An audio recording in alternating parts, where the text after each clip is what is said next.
pense qu'on peut partir de son expérience, et je crois que souvent, le péché, c'est une douleur. Je voudrais distinguer la conscience d'être pécheur, comme vous dites, des actes successifs que l'on commet. Le premier point, c'est qu'est-ce qui peut éclairer cette réalité du péché en nous. Quand je vois certaines personnes qui font des mauvaises choses ou qui vont à l'encontre du bonheur des autres, je pense que derrière, s'ils prenaient conscience de leurs actions et qu'ils y réfléchissaient un peu plus longtemps, il y aurait une culpabilité derrière. Je pense que le péché est très facile à commettre, mais de l'admettre, c'est bien plus dur. On dit aujourd'hui, l'alcoolisme est une maladie, c'est une addiction, donc c'est souvent lié à des blessures familiales, et donc on ne peut pas dire immédiatement, par exemple, qu'un alcoolique, c'est un grand pécheur.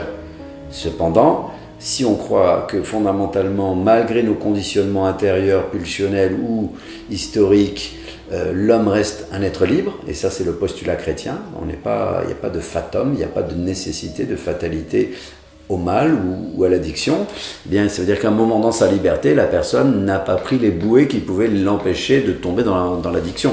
Aujourd'hui, peut-être comme jamais, dans nos sociétés, en tous les cas occidentales, on fait état d'une revendication à la liberté, mais oui, je pense comme jamais le monde en a connu.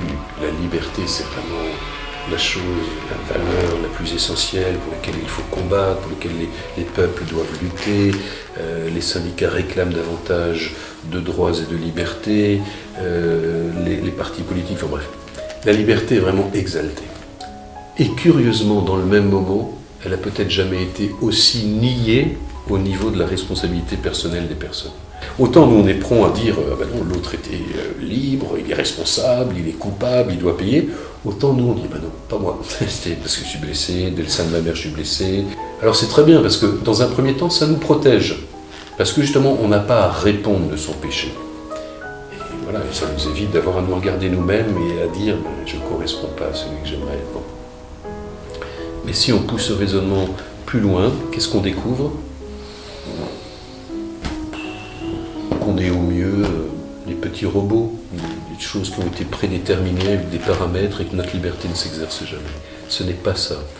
Il faut toujours faire la part des choses, c'est vrai, hein, il y a des choses qui objectivement sont...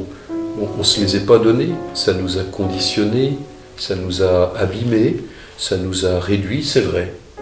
Mais jamais, jamais au point de dire je ne suis pas libre. Parce que quelqu'un qui affirmerait je n'ai en moi aucun espace de liberté, mais ce serait plus un homme.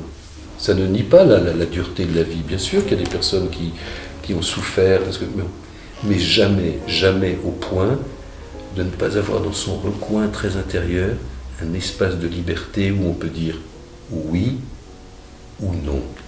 Voilà. Et la blessure n'est pas le synonyme de péché.